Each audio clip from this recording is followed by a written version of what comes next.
الحمد لله رب العالمين والصلاة والسلام على قائد الغر المحجلين نبينا محمد وعلى آله وصحبه أجمعين. فأعوذ بالله السميع العليم من الشيطان الرجيم. بسم الله الرحمن الرحيم. يوم لا ينفع مال ولا بنون إلا من أتى الله بقلب سليم.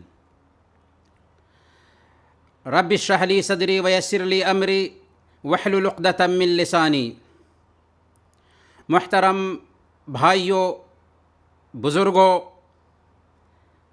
اور پردہ نشین ماؤں اور بہنوں، السلام علیکم ورحمۃ اللہ وبرکاتہ. آج کے اس آن لائن زوم پروگرام میں میری گفتگو کا ٹاپک ہوگا، جیسا کہ ابھی آپ نے سنا، قیامت کے دن کام آنے والا دل.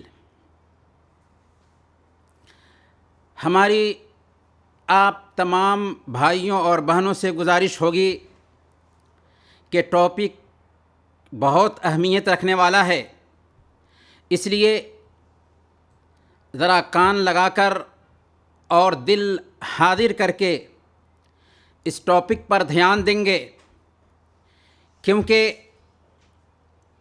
یہ ٹاپک ہم میں سے ہر انسان کی ضرورت ہے. پیارے بھائیوں اور پیاری بہنوں، یہ دنیا چند روزہ ہے،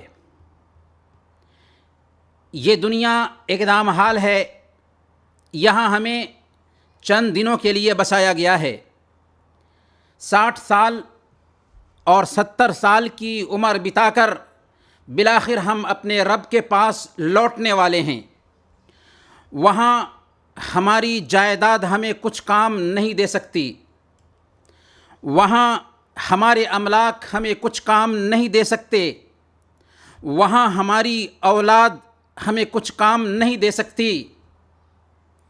آج ہم جن کے لیے تھکتے ہیں، جن کے لیے 24 گھنٹہ پریشان ہوتے ہیں، یہاں تک کہ جائز اور ناجائز کی پرواہ نہیں کرتے، ہماری آنکھیں بند ہوتے ہی وہی ہمیں غسل دیں گے، کفن پہنائیں گے، کندھے پر لادیں گے اور تنگ و تاریک کوٹھری میں سلا دیں گے اور گھر آ جائیں گے. پھر ہمارے خون پسینے کی کمائی آپس میں بانٹ لیں گے، تقسیم کر لیں گے اور ہمیں بھلا دیں گے، جیسا کہ ہم خود اپنے آباء و اجداد کو بھول چکے ہیں. وہاں ہم ہوں گے اور ہمارے اعمال ہوں گے. قیامت کے دن ہماری اولاد، ہمارے ماں باپ، ہمارے بھائی بہن، ہمارے رشتہ دار اور ہمارے کنبے قبیلے کچھ کام نہیں آ سکتے. قرآن کی سنیے، سورہ عبسہ میں اللہ رب العالمین فرماتا ہے: یوم یفر المرء من اخیہ وامہ وابیہ وصاحبتہ وبنیہ لکل امرئ منہم یومئذ شأن یغنیہ. اس دن ایک انسان اپنے بھائی، اپنی ماں، اپنے باپ اور اپنی بیوی اور اپنی اولاد سے بھاگے گا. ان میں سے ہر شخص کو اپنی پری ہوگی، اپنے سوا کسی کا ہوش نہیں ہوگا. محترم بھائیوں اور پیاری بہنوں، اس دن نجات کون پانے والا ہوگا؟ اس دن جنت کا مکین کون بنے گا؟ اس دن کامیابی کس کو ملے گی؟ جنت کس کو ملنے والی ہے؟ قرآن کریم کی سنیے تو اللہ رب العالمین نے سورۃ الشعراء آیت نمبر 88 اور 89 میں بیان فرمایا: یوم لا ینفع مال ولا بنون الا من اتی اللہ بقلب سلیم. اس دن نہ مال کوئی فائدہ دے گا اور نہ ہی اولاد کچھ فائدہ دے گی، سوائے اس کے کہ کوئی قلب سلیم لیے ہوئے اللہ رب العالمین کے پاس حاضر ہو۔ اس آیت کریمہ میں جب ہم غور کرتے ہیں تو پتہ یہ چلتا ہے کہ کل قیامت کے دن کامیابی ہمیں تب ملے گی، کل قیامت کے دن جنت میں داخلہ تب نصیب ہوگا جب کہ ہم اللہ رب العالمین کے پاس قلب سلیم کے ساتھ حاضر ہوں گے۔ اگر ہم قیامت کے دن کی کامیابی چاہتے ہیں، اگر ہم چاہتے ہیں کہ ہمیں جنت میں داخلہ نصیب ہو، تو ہمیں قلب سلیم کا مالک بننا ہوگا۔ سوال یہ ہے کہ قلب سلیم کیا ہے؟ اللہ تعالیٰ نے فرمایا الا من اتی اللہ بقلب سلیم، کل قیامت کے دن قلب سلیم کا مالک ہی کامیاب ہوگا۔ تو اصل میں قلب سلیم کیا ہے؟ آئیے امام ابن القیم رحمۃ اللہ علیہ کی زبانی سنتے ہیں۔ امام ابن القیم رحمۃ اللہ علیہ اپنی کتاب الجواب الکافی میں لکھتے ہیں القلب السلیم هو الذي سلم من الشرك والغل والحسد والحقد والشح والکبر وحب الدنیا والرئاسہ۔ قلب سلیم وہ دل ہے جو دل شرک سے، کینہ کپٹ سے، حسد سے، جلن سے، بخیلی سے، تکبر سے، دنیا کی محبت سے اور عہدے کی خواہش سے محفوظ ہو۔ گویا کہ قلب سلیم وہ دل ہے جس میں شرک نہ ہو، جس میں کینہ کپٹ نہ ہو، جس میں حسد نہ ہو، جس میں جلن نہ ہو، جس میں بخیلی نہ ہو، جس میں تکبر نہ ہو، جس میں دنیا کی محبت نہ ہو، جس میں عہدے کی خواہش نہ ہو۔ آگے لکھتے ہیں وَلَا تَتِمُّ سَلَامَتُهُ مُطْلَقًا حَتَّى يَسْلُمَ مِنْ خَمْسَةِ أَشْيَاء، اور دل کی سلامتی پورے طور پر اس وقت تک ممکن نہیں جب تک کہ وہ 5 چیزوں سے محفوظ نہ ہو۔ یعنی دل اس وقت تک قلب سلیم نہیں کہلا سکتا جب تک کہ وہ دل 5 چیزوں سے محفوظ نہ ہو۔ وہ کون سی 5 چیزیں ہیں؟ امام ابن قیم رحمۃ اللہ علیہ فرماتے ہیں من شرک یناقض التوحید، سب سے پہلے نمبر پر شرک سے محفوظ ہو جو شرک توحید کے اپوزٹ ہے۔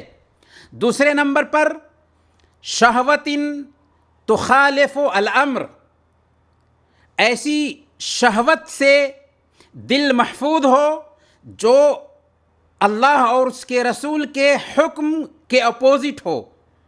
وغفلت تناقض الذکر، اور ایسی غفلت سے بھی دل محفوظ ہو جو ذکر کے اپوزٹ ہے۔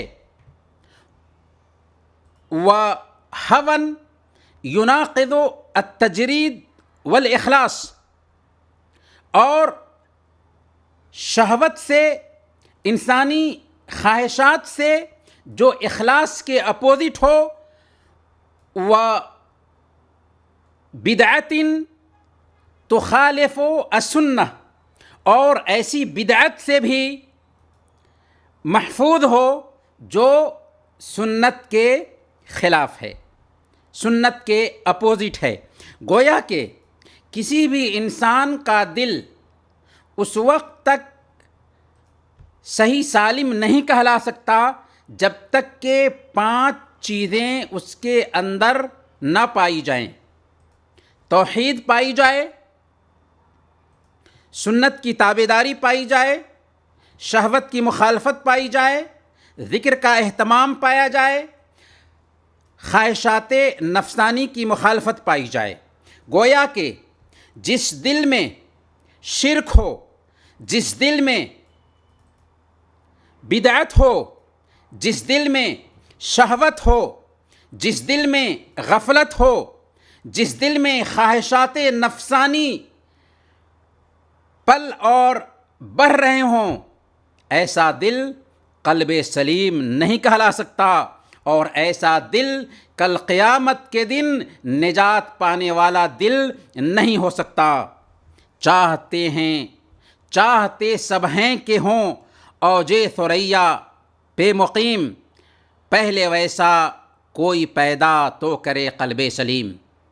اور قلب سلیم اس وقت پیدا ہوتا ہے جب کہ دل اللہ کے نور سے منور ہو، تقوی اور پرہیزگاری کے لباس میں ملبوس ہو۔ ایسی حالت میں اس دل پر نرمی طاری ہوتی ہے، رقت طاری ہوتی ہے، صالحیت کے آثار ظاہر ہوتے ہیں۔ اب وہ دل رحمت اور شفقت کا پیکر بن جاتا ہے، تواضع اور انکساری کا آئینہ دار بن جاتا ہے، خیر اور بھلائی کی طرف سبقت کرنے والا دل بن جاتا ہے، اور اللہ رب العالمین سے ملاقات کا مشتاق رہتا ہے۔ غلطی پر فوراً اس دل میں اللہ کا ڈر پیدا ہو جاتا ہے۔ اللہ کی یاد سے وہ دل تھکتا نہیں۔ اگر اس دل کا کوئی وظیفہ چھوٹ گیا تو اسے افسوس ہوتا ہے۔ اسے عبادت میں ویسی ہی لذت ملتی ہے جیسے کھانے اور پینے میں ایک انسان کو لذت ملا کرتی ہے۔ وہ جب نماز میں جاتا ہے تو دنیا اور اس کی مشغولیتوں سے بالکل کٹ جاتا ہے، نماز نہایت اطمینان اور سکون سے ادا کرتا ہے، اور یہی دل اصل میں کامیاب ہونے والا دل ہے۔ جو دل بیمار ہو، جو دل مردہ ہو، وہ دل جنت سے محروم رہے گا۔ محترم بھائیوں اور بہنوں، جس کا دل پاک صاف ہو وہ اچھی طبیعت کا آدمی ہوگا۔ سنن ابن ماجہ کی روایت ہے، اللہ کے رسول صلی اللہ علیہ وسلم سے پوچھا گیا کون سا آدمی سب سے افضل ہے؟ ہمارے ہاں افضلیت کا معیار ہوتا ہے۔ اللہ کے نبی صلی اللہ علیہ وسلم سے پوچھا گیا کہ کون سا آدمی سب سے افضل ہے؟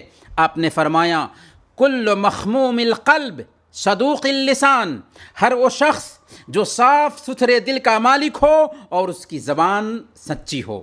کہا گیا کہ سچی زبان سے تو ہم واقف ہیں، ہم جانتے ہیں کہ سچی زبان کا یہ مطلب ہوتا ہے، لیکن صاف دل کا کیا مطلب ہے؟ تو آپ صلی اللہ علیہ وسلم نے فرمایا جو متقی ہو، پاکیزہ طبیعت ہو، اس میں گناہ نہ ہو، نافرمانی نہ ہو، حسد نہ ہو، جلن نہ ہو، کینہ کپٹ نہ ہو۔ محترم بھائیوں اور بہنوں، روزانہ کی فرض نمازوں میں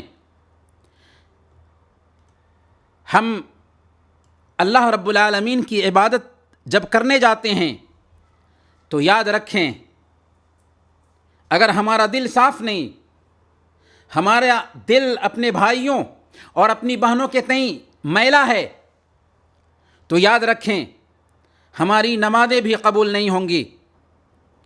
سنن ابن ماجہ کی روایت ہے، اللہ کے نبی صلی اللہ علیہ وسلم نے ارشاد فرمایا ثلاثۃ لا ترفع صلاتهم فوق رؤوسهم شبرا، تین طرح کے لوگ ایسے ہیں کہ ان کے سروں سے ایک بالشت کے برابر بھی ان کی نمازیں نہیں اٹھتی۔ تین طرح کے لوگ ایسے ہیں کہ ان کے سروں سے ایک بالشت کے برابر بھی ان کی نمازیں نہیں اٹھتی۔ وہ کون کون سے تین لوگ ہیں؟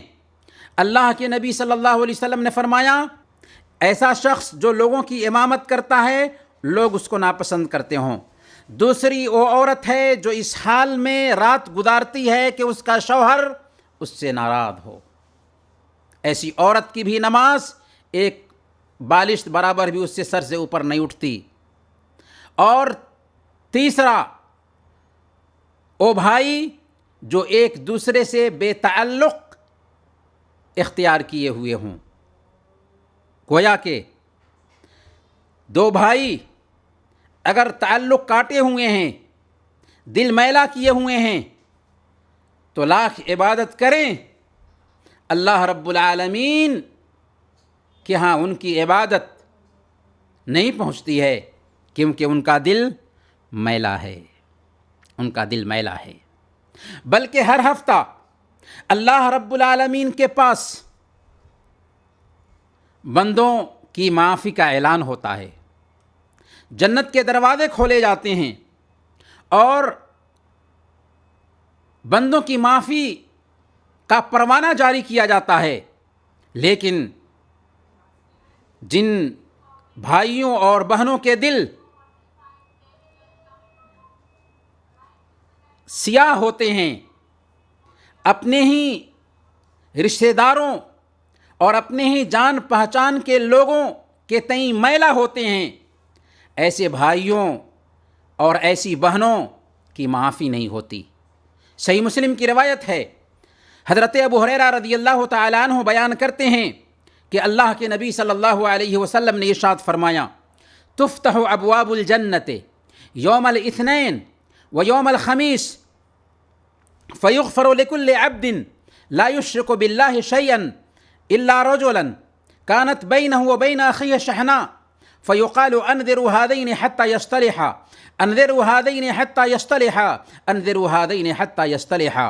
سوموار اور جمعرات کے دن جنت کے دروازے کھولے جاتے ہیں اور ہر اس بندے کے گناہ معاف کر دیے جاتے ہیں جس نے اللہ کے ساتھ شرک نہیں کیا، سوائے دو آدمیوں کے، چاہے مرد ہوں یا عورت، سوائے دو آدمیوں کے جو آپس میں اختلاف رکھے ہوتے ہیں، آپس میں جلن اور حسد کیے ہوئے ہوتے ہیں، ان دونوں کے بارے میں کہا جاتا ہے انذروا هذین حتی یصطلحا، ان دونوں کو مہلت دو یہاں تک کہ آپس میں صلح کر لیں، ان دونوں کو مہلت دو یہاں تک کہ آپس میں صلح کر لیں، ان دونوں کو مہلت دو یہاں تک کہ آپس میں صلح کر لیں۔ اس سے ہم سمجھ سکتے ہیں کہ دل میلا کرنے کی کتنی سخت وعید ہے کہ اللہ کے ہاں سے معافی کا پروانہ جاری ہوتا ہے تو ایسے لوگ محروم کر دیے جاتے ہیں۔ محترم بھائیوں اور بہنوں، اب آئیے قلب سلیم کے چند سنہرے نمونے ہم آپ کی خدمت میں پیش کرتے ہیں۔ آپ کو ہم انبیاء کرام کے قصے نہیں سنائیں گے کہ وہ تو سراپا قلب سلیم کے مالک تھے، ہم صرف آپ کو صحابہ و تابعین اور ائمہ دین کے قصے سنائیں گے، کیونکہ قصوں کا دل پر اثر ہوتا ہے۔ وہ ہمارے ہی جیسے لوگ تھے، آئے اور اس دنیا سے اپنا وقت گزار کر چلے گئے، ابھی برزخی زندگی میں ہیں، ان کے ساتھ اچھا معاملہ ہو رہا ہوگا، لیکن ہم ابھی دارالامتحان میں ہیں۔ یہ قصے آپ کے سامنے پیش کرنے کا مقصد یہی ہے کہ جیسے انہوں نے اپنے دل کو بنایا تھا ویسے ہی ہم بھی اپنے دل کو بنانے کی کوشش کریں۔ ان قصوں کی روشنی میں ہم اپنے دلوں کی صفائی اور پاکیزگی پر دھیان دے سکیں۔ اللہ والے گالیاں سن لیتے، زیادتیاں برداشت کر لیتے، آبرو کی پامالی کے باوجود ان کے چہرے پر ذرہ برابر بھی شکن نہیں پڑتا تھا۔ کیوں؟ اس لیے کہ وہ قلب سلیم کے مالک تھے، اس لیے کہ ان کا دل زندہ تھا، اس لیے کہ ان کا دل پاکیزہ، صاف ستھرا اور صحیح تھا، ان کی طبیعت پاکیزہ تھی، وہ انتقامی جذبات سے کوسوں دور رہتے تھے۔ ایک شخص نے حضرت عمر بن عاص صحابی رسول رضی اللہ تعالی عنہ سے کہا، واللہ لأتفرغن لک، اللہ کی قسم میں تیرے ناک میں دم کر دوں گا، یعنی مکر و فریب اور بدلہ کے ذریعہ تیرے سکون کو غارت کر دوں گا۔ اللہ کے واسطے ذرا دل پر ہاتھ رکھ کر ہمیں بتائیے، اگر یہی بات ہم میں سے کسی ایک کو کوئی کہہ دے تو اس وقت ہمارا کیا رد عمل ہوگا؟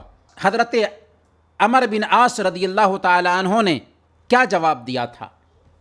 حضرت عمر بن عاص رضی اللہ تعالی عنہ نے نہایت سادگی سے جواب دیا، اذن تقع فی الشغل،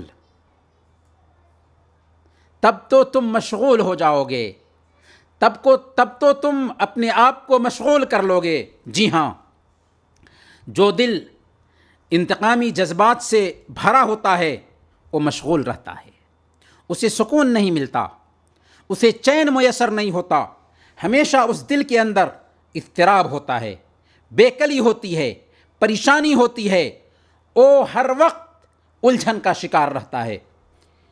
امام ذہبی رحمۃ اللہ علیہ سیر اعلام النبلاء میں امام بخاری رحمۃ اللہ علیہ کی سیرت کے ضمن میں لکھتے ہیں کہ آپ کے اکثر اصحاب آپ کے پاس آتے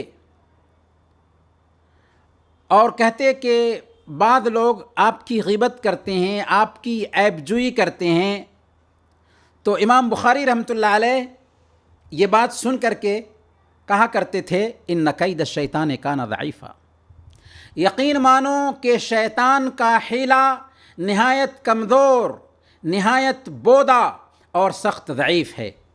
اور یہ آیت کریمہ پڑھتے، وَلَا يَحِيقُ الْمَكْرُ السَّيِّئُ إِلَّا بِأَهْلِهِ، بری چالیں اپنے چلنے والوں کو ہی لے ڈوبتی ہیں۔ امام بخاری رحمۃ اللہ علیہ کے بارے میں آتا ہے کہ وہ کہتے ہیں کہ میں نے جب سے جانا کہ غیبت حرام ہے، اس وقت سے کبھی بھی کسی کی غیبت نہیں کی۔ مخطبت احدا منذ علمت ان الغیبت حرام۔ امام ذہبی رحمۃ اللہ علیہ نے سیر اعلام النبلاء ہی میں حضرت ابو دجانہ انصاری رضی اللہ تعالی عنہ کے بارے میں لکھا ہے کہ لوگ ان کے پاس گئے جبکہ وہ مرض الموت میں تھے، اور مرض الموت میں ہے لیکن چہرہ چمک رہا تھا۔ لوگوں نے وجہ پوچھی کہ آپ مرض الموت میں ہیں اور آپ کا چہرہ دمک رہا ہے، چہرہ چمک رہا ہے، اس کی وجہ کیا ہو سکتی ہے؟ تو حضرت ابو دجانہ انصاری رضی اللہ تعالی عنہ نے بیان کیا کہ میں نے جو بھی عمل کیا ان میں 2 عمل ایسا ہے جس کا ثواب پانے کی مجھے اللہ رب العالمین سے قوی امید ہے۔ پہلے نمبر پر میں لایانی گفتگو نہیں کرتا تھا، بیکار گفتگو نہیں کرتا تھا، اور دوسرے نمبر پر میرا دل مسلمانوں کے تئیں بالکل پاک صاف رہتا تھا۔ جی ہاں، دل اگر پاک صاف ہو تو دنیا سے ہی، موت کے وقت ہی اس کی نشانی ظاہر ہونے لگتی ہے۔ امام ذہبی رحمۃ اللہ علیہ امام ابو اسحاق الشیرازی رحمۃ اللہ علیہ کے بارے میں لکھتے ہیں کہ ایک مرتبہ وہ دجلہ کے پاس آئے، نہر دجلہ کے پاس آئے، اپنا قیمتی عمامہ جو 20 دینار کا تھا اسے اتارا اور اپنے بازو میں رکھ کر کے دجلہ میں وضو کرنے لگے۔ ایک چور آیا اور ادھر آپ وضو کر رہے تھے کہ ادھر اس نے عمامہ جو نہایت قیمتی عمامہ تھا اٹھایا اور نہایت ردی عمامہ اس کی جگہ پر رکھ کر کے چلا گیا۔ امام ابو اسحاق الشیرازی رحمۃ اللہ علیہ وضو سے فارغ ہوئے اور انہوں نے وہی عمامہ جو رکھا گیا تھا، ردی عمامہ تھا، اسے سر پر باندھ لیا اور آ گئے۔ درس دینے کے لیے جب اپنے طلبہ کے پاس بیٹھے تو طلبہ نے دیکھا کہ عمامہ نہایت ردی ہے، ان کو احساس دلایا تو انہوں نے بغیر کسی جھجک کے کہا لعل الذی اخذها محتاج، شاید کہ جس نے میرا عمامہ لیا ہے وہ محتاج رہا ہوگا، شاید کہ جس نے میرا عمامہ لیا ہے وہ محتاج رہا ہوگا۔ جی ہاں، ایسا ہی دل ہوتا ہے کہ سامان بھی چوری ہو جائے لیکن چور کے تعلق سے بھی اچھا گمان رکھا جاتا ہے۔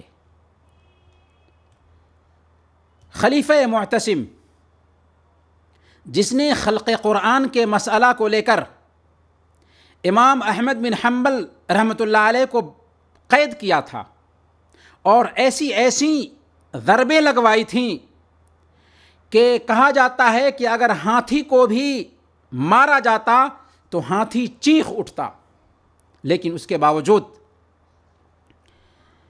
امام احمد بن حنبل خلیفہ معتصم کی عاقبت کے بارے میں فکر مند رہتے تھے۔ امام عبد الغنی المقدسی نے محنت الامام احمد بن حنبل ایک کتاب لکھی ہے، اس کے صفحہ نمبر 14 پر لکھا ہے، محمد بن عبداللہ الخیرقی کہتے ہیں کہ ایک رات میں امام احمد بن حنبل کے ساتھ رہا، یعنی ان کے ساتھ رات گزاری، تو میں نے دیکھا کہ امام احمد بن حنبل بہت رو رہے ہیں اور صبح تک مسلسل روتے رہے۔ میں نے پوچھا، ابو عبداللہ کیا ہوا کہ آج کی رات آپ بہت زیادہ روئے؟ تو امام احمد بن حنبل نے کہا کہ معتصم نے مجھے جو ضربیں لگوائی ہیں وہ واقعہ یاد آ گیا، اور درس کے دوران اللہ تعالیٰ کا یہ قول گزرا تھا، وَجَزَاءُ سَيِّئَةٍ سَيِّئَةٌ مِثْلُهَا فَمَنْ عَفَا وَأَصْلَحَ فَأَجْرُهُ عَلَى اللَّهِ، کہ برائی کا بدلہ ویسی ہی برائی ہے اور جو کوئی معاف کر دے اور اصلاح کر دے تو اس کا اجر اللہ کے ذمہ ہے۔ چنانچہ میں نے سجدہ کیا اور سجدے کی حالت میں نے معتصم کو معاف کر دیا۔ سبحان اللہ، جب ایمان صحیح طور پر دل میں بیٹھتا ہے، جب دل صحیح طور پر پاک اور صاف ہوتا ہے تو ایسی ہی ایمان کی کرشمہ سازیاں ظاہر ہوتی ہیں۔ جس دل میں ایمان راسخ ہو جاتا ہے وہ دل حسد سے، جلن سے، انتقام سے کوسوں دور رہتا ہے، یہاں تک کہ ایسے دل میں ظالم کے خلاف بھی انتقامی جذبات نہیں رہتے، بلکہ وہ دل ظالم کو بھی معاف کر دیتا ہے۔ شیخ الاسلام امام ابن تیمیہ رحمۃ اللہ علیہ کا نام ہم سب نے سنا ہوگا۔ ان کے شاگرد امام ابن القیم رحمۃ اللہ علیہ مدارج السالکین میں ان کے بارے میں لکھتے ہیں کہ ایک روز میں ان کے پاس آیا، یعنی شیخ الاسلام امام ابن تیمیہ رحمۃ اللہ علیہ کے پاس آیا اور ان کو خبر دی کہ آپ کا فلاں کٹر دشمن وفات پا گیا۔ آپ نے جب یہ بات سنی تو آپ کا تیور بدل گیا، انا للہ و انا الیہ راجعون کہا اور فوراً اس دشمن کے گھر گئے، پسماندگان کی تعزیت کی، انہیں صبر کی تلقین کی اور کہا کہ میں آپ سب کے لیے مرنے والے کا بدل ہوں، جو بھی ضرورت ہو مجھے خبر دیں گے۔ چنانچہ میت کے اہل خانہ بہت خوش ہوئے اور انہیں دعائیں دیں۔ محترم بھائیوں اور بہنوں، اللہ والے نہایت خاکسار ہوتے تھے، متواضع ہوتے تھے، نرم طبیعت کے ہوتے تھے، منکسر المزاج ہوتے تھے۔ وہ نفس کے غرور، تعلی، خود ستائی اور بڑاپن سے کوسوں دور رہتے تھے۔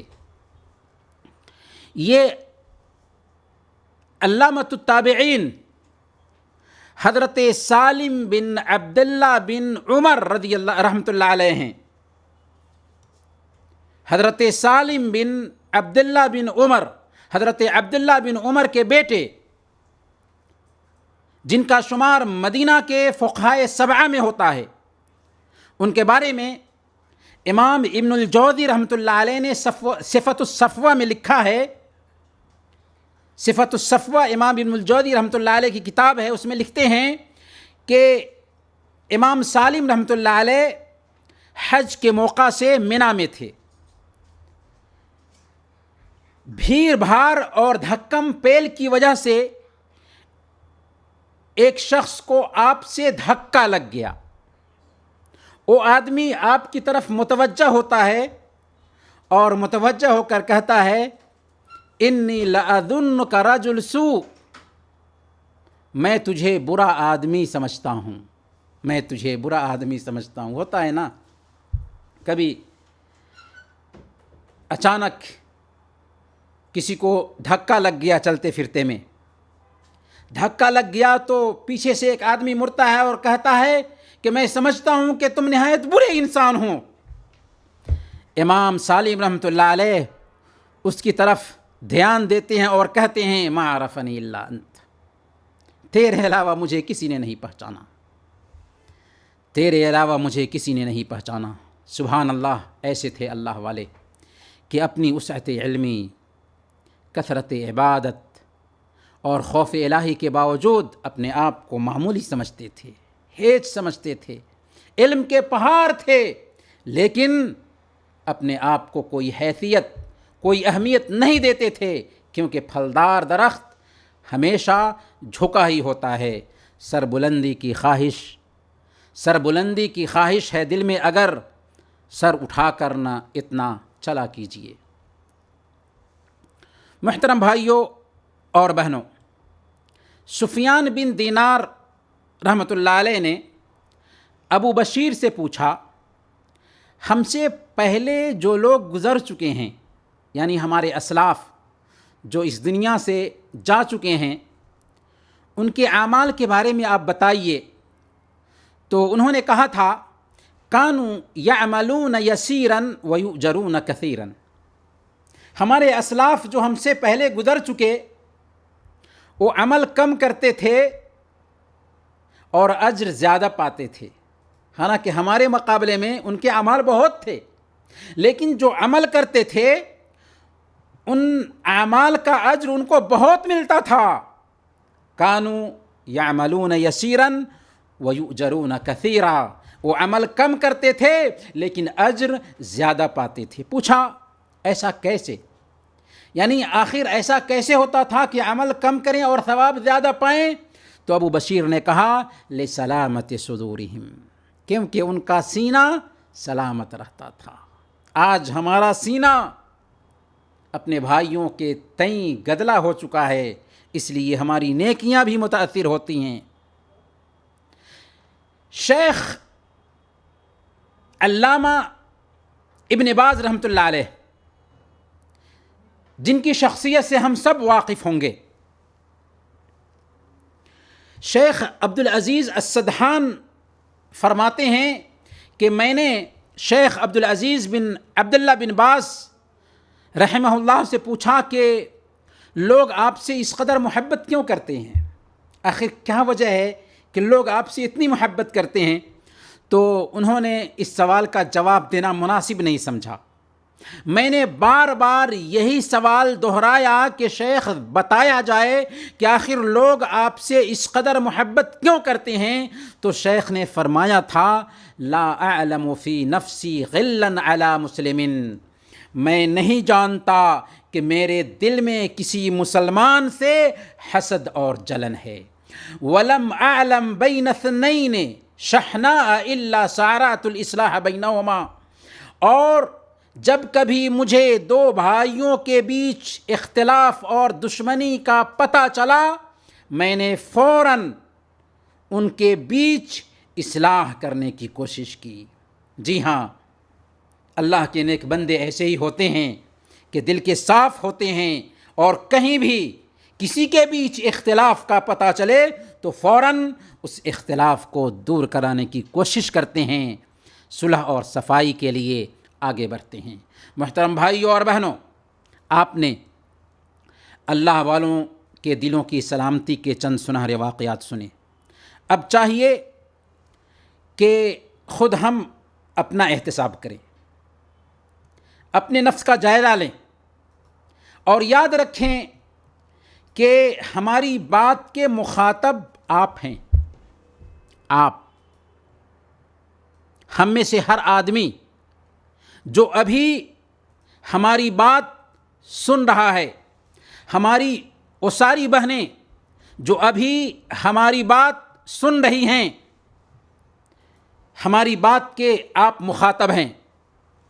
اگر آپ تکبر میں مبتلا ہیں، خود پسندی میں مبتلا ہیں، تو اس تصور کو دل سے کھرچ پھینکیے، ذہن سے نکال دیجئے۔ ذرا بکر بن عبداللہ المزنی کی سنیے۔ حضرت بکر بن عبداللہ المزنی رحمۃ اللہ علیہ مقام عرفہ میں ہیں، حج کا موسم ہے، مقام عرفہ میں ہیں، نہایت ہی عظیم شخصیت، اللہ کے ولی ہیں، لیکن وہ کیا فرما رہے ہیں؟ کہتے ہیں اللہ کے سوا کوئی معبود برحق نہیں، اللہ کی قسم اگر ان سارے لوگوں کے بیچ صرف میں نہ ہوتا تو میں کہتا کہ اللہ رب العالمین نے ان سب کے گناہوں کو معاف کر دیا۔ اپنے آپ کو سب سے زیادہ گناہگار ثابت کر رہے ہیں اور کہتے ہیں کہ اگر میں نہ ہوتا تو میں کہہ سکتا تھا کہ اللہ تعالیٰ نے عرفہ میں موجود سارے لوگوں کے گناہوں کو معاف کر دیا۔ امام ذہبی رحمۃ اللہ علیہ سیر اعلام النبلاء میں یہ عبارت نوٹ کی ہے، اور نوٹ کرنے کے بعد اس کے بعد لکھتے ہیں كذلك ينبغي للعبد ان يدري على نفسه ويهضمها، کہ ایسے ہی ایک بندے کے لیے مناسب ہے کہ وہ اپنے نفس پر عیب لگائے اور اسے ہیج سمجھے، اسے معمولی سمجھے۔ محترم بھائیوں اور بہنوں، اب آئیے ہم یہ جانتے ہیں کہ ہم اپنے دل کو سلامت کیسے رکھیں، قلب سلیم کے مالک کیسے بنیں، تاکہ کل قیامت کے دن ہم کامیاب ہو سکیں، تاکہ جنت میں داخلہ مل سکے۔ اس سلسلے میں معاون چند اہم کام کی طرف ہم آپ کی توجہ مبذول کرنا چاہیں گے۔ سب سے پہلے نمبر پر عمل خالص اللہ رب العالمین کے لیے انجام دیں۔ اللہ رب العالمین نے بیان فرمایا قل ان صلاتی ونسکی ومحیای ومماتی للہ رب العالمین، آپ فرما دیجئے کہ بے شک میری نماز، میری قربانی، میرا جینا اور میرا مرنا سب کے سب اللہ رب العالمین کے لیے ہے۔ گویا کہ ہمارا سارا کا سارا کام اللہ رب العالمین کے لیے ہو۔ آپ کا کام شرک سے پاک ہو، آپ کا کام ریا و نمود سے پاک ہو، آپ کا کام دکھلاوے سے پاک ہو۔ اسی طرح جو آدمی مخلص ہوگا وہ اپنے دل میں اپنے بھائیوں کے تئیں بھی محبت کے جذبات رکھے گا، ہمدردی اور خیرخواہی کے جذبات رکھے گا، ان کی خوشی کو اپنی خوشی سمجھے گا، ان کے غم کو اپنا غم خیال کرے گا۔ دوسرے نمبر پر اللہ کی تقدیر سے خود کو راضی رکھیں۔ پہلے نمبر پر اخلاص ہو، دوسرے نمبر پر اللہ کی تقدیر سے خود کو راضی رکھیں۔ اللہ انصاف کرنے والا ہے، وہ اپنے بندوں پر ظلم نہیں کرتا، بلکہ وہ اپنے بندوں کی جانوں پر ان کی جان سے زیادہ رحم کرنے والا ہے۔ اس لیے بندے کو اللہ کے ہر فیصلے سے راضی رہنا چاہیے، کیونکہ جب بندہ اللہ کے فیصلہ سے راضی ہوتا ہے تو اس کا دل صحیح سالم ہوتا ہے، اس دل میں جلن نہیں ہوتا، اس دل میں حسد نہیں ہوتا. کیونکہ حسد کیوں پیدا ہوتا ہے؟ صرف اسی لیے نا کہ فلاں کو ایسا کیوں مل گیا، فلانا اس چیز کی مالکہ کیوں ہے، اس لیے آپ جلتی ہیں، آپ جلتے ہیں.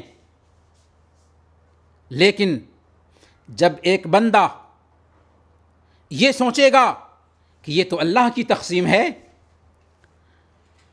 جب اللہ کی تقسیم ہے تو ہم اللہ کی تقسیم سے ناراضگی کا اظہار کیوں کریں؟ اسی لیے اللہ کے نبی صلی اللہ علیہ وسلم نے فرمایا وَرْضَ بِمَا قَسَمَ اللَّهُ لَكَ تَكُنْ أَغْنَى النَّاسِ. اللہ کی تقسیم سے راضی ہو جاؤ، دنیا میں سب سے مالدار بن جاؤ گے، لوگوں میں سب سے بے نیاز بن جاؤ گے. امام ابن القیم رحمۃ اللہ علیہ مدارج السالکین میں لکھتے ہیں وَكُلَّمَا كَانَ الْعَبْدُ أَشَدُّ رِضًا كُلَّمَا كَانَ قَلْبُهُ أَسْلَمَ، کہ جس حد تک بندہ اللہ کے فیصلے سے راضی ہوتا ہے، اللہ کی تقدیر سے راضی ہوتا ہے، اسی کے تناسب سے اسی قدر اس کا دل بھی سلامت رہتا ہے. گویا کہ اگر ہم اپنے دل کو صحیح سالم رکھنا چاہتے ہیں تو اللہ کی تقدیر سے خود کو راضی رکھیں، ہمارا دل صحیح سالم رہے گا. تیسرے نمبر پر آپ اللہ کے حق کے معاملے میں بھی اپنی کوتاہی کو یاد کریں. اللہ کا حق سارے حقوق میں سب سے بڑا حق ہے. جب آپ اللہ کے حق میں دن رات کوتاہی کرتے ہیں اور وہ آپ کو معاف کرتا رہتا ہے تو آپ کو کیا حق پہنچتا ہے کہ آپ اپنا مکمل حق فلانا اور چلانا سے مانگنے کے لیے تیار رہیں اور اس کے لیے پریشان ہو جائیں کہ ہمیں میرا حق کیوں نہیں ملتا. آپ کا رب آپ کی کوتاہیوں کو دن رات معاف کرتا ہے، تو کیا آپ اللہ کے بندوں کی کوتاہیاں معاف نہیں کر سکتے؟ پھر جن لوگوں کے ساتھ آپ کا معاملہ ہوتا ہے، آپ اپنے لیے جو پسند کرتے ہیں وہی اپنے بھائیوں کے لیے پسند کریں. آپ اپنے لیے جو پسند کرتی ہیں وہی اپنی بہنوں کے لیے پسند کریں. ڈبل اسٹینڈرڈ کیوں ہوتا ہے؟ ہم جو اپنے لیے پسند کرتے ہیں وہی اپنے بھائیوں کے لیے کیوں پسند نہیں کرتے؟ کیا ہمیں اپنے نبی کا فرمان یاد نہیں؟ لا یؤمن احدکم حتی یحب لاخیہ ما یحب لنفسہ. تم میں سے ایک آدمی مومن ہو ہی نہیں سکتا جب تک کہ جو اپنے لیے پسند کرتا ہے وہی اپنے بھائی کے لیے پسند نہ کرے. آپ چاہتے ہیں کہ لوگ آپ کو برداشت کریں، تو آخر آپ دوسروں کو برداشت کیوں نہیں کرتے؟ دوسروں میں عیب ٹٹولنے سے پہلے اپنے نفس کے عیوب کو ڈھونڈ کر اس کے سدھار کے لیے فکر مند کیوں نہیں ہوتے؟ اپنی آنکھ کا شہتیر نظر نہیں آتا اور دوسروں کی آنکھ کا تنکا نظر آ جاتا ہے. ایسا نہیں ہونا چاہیے. چوتھے نمبر پر قرآن کریم کی تلاوت اور اس پر تدبر اپنا معمول بنائیں. جی ہاں، قرآن کریم کی تلاوت دلوں کی بیماریوں کا علاج ہے. قرآن کریم دلوں کی بیماری کے لیے شفائے کامل ہے. وہ بڑا بدنصیب انسان ہے جو اللہ کی کتاب کو نہیں پڑھتا اور اس پر تدبر نہیں کرتا. اللہ رب العالمین نے ارشاد فرمایا قل هو للذین آمنوا ھدی وشفاء. یہ قرآن ایمان والوں کے لیے ہدایت بھی ہے اور شفا بھی ہے.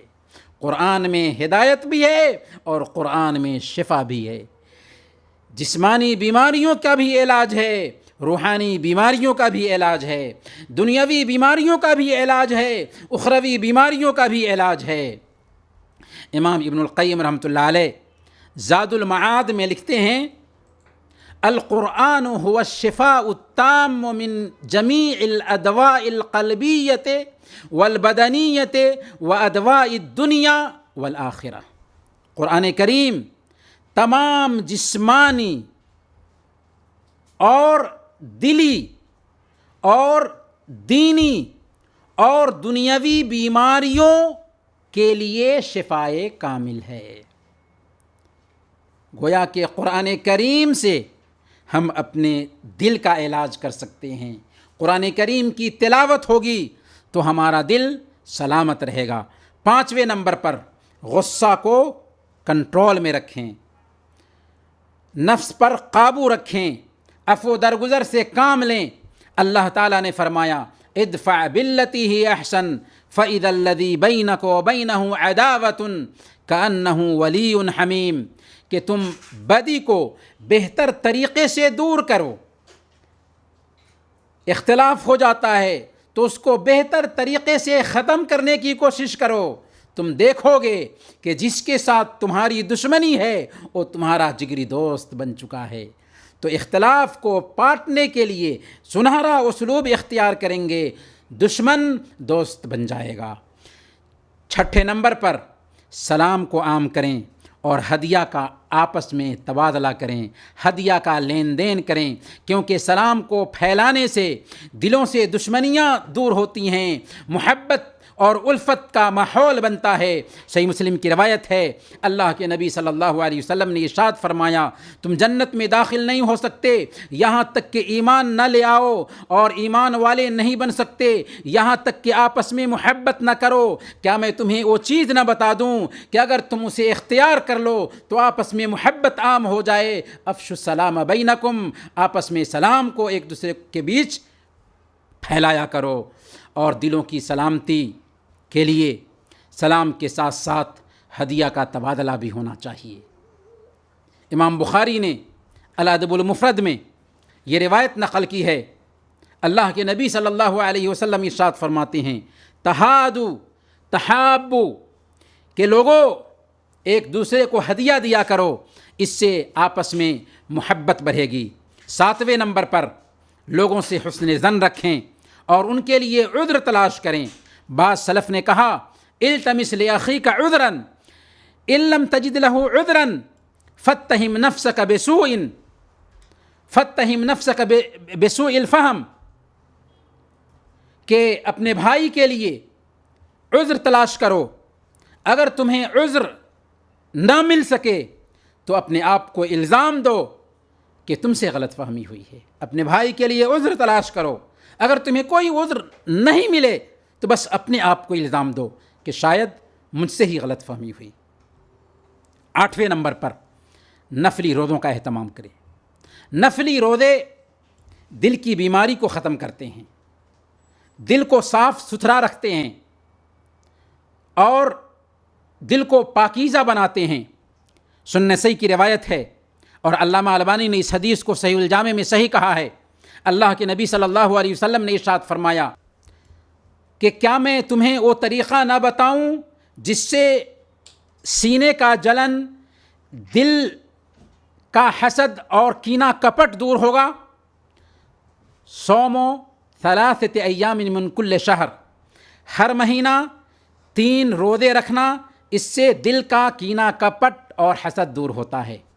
وہ اس طرح کہ انسان کے اندر شہوت کا جذبہ پایا جاتا ہے، غصہ کے جذبات پائے جاتے ہیں، ان 2 جذبوں کو روزہ کے ذریعہ آرام سے کنٹرول میں رکھا جا سکتا ہے۔ خاص طور پر اگر یہ روزے ایام بیض کے ہوں تو عجیب طریقے سے ہمارا دل پاک ہوتا ہے، ہمیں قلب سلیم نصیب ہوتا ہے۔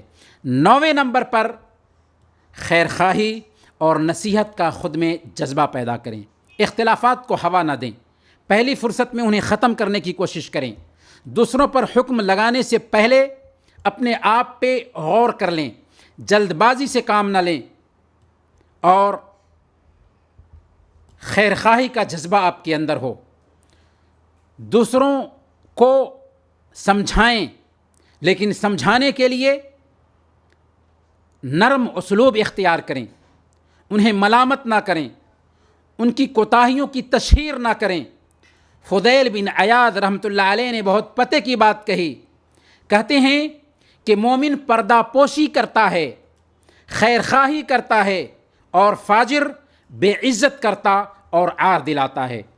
10ویں نمبر پر اور آخری نقطہ ہوگا کہ دل کی سلامتی کے لیے اللہ تعالیٰ سے ہم دعا کریں۔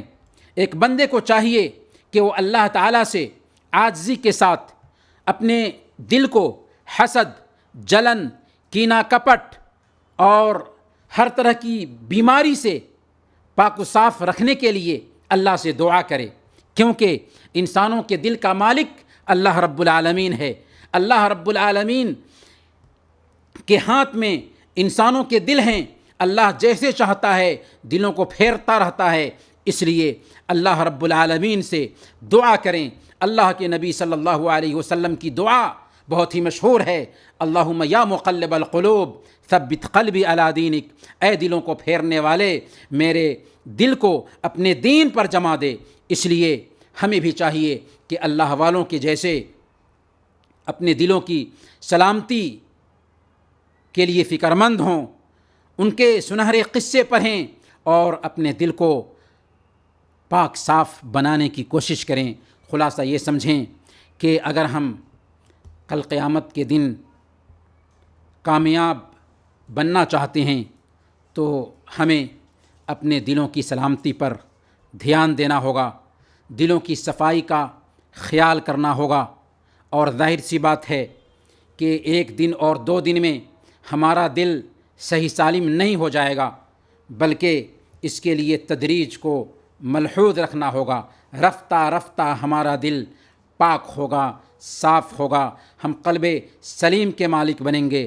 اللہ تعالیٰ نے 6 دن میں دنیا کو پیدا کیا، حالانکہ اگر وہ چاہتا تو لفظ کن سے دنیا کو پیدا کرنے پر قادر تھا۔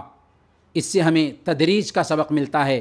اس لیے مایوس نہ ہوں، اللہ پر بھروسہ رکھیں، اس سے مدد طلب کریں اور کوشش جاری رکھیں۔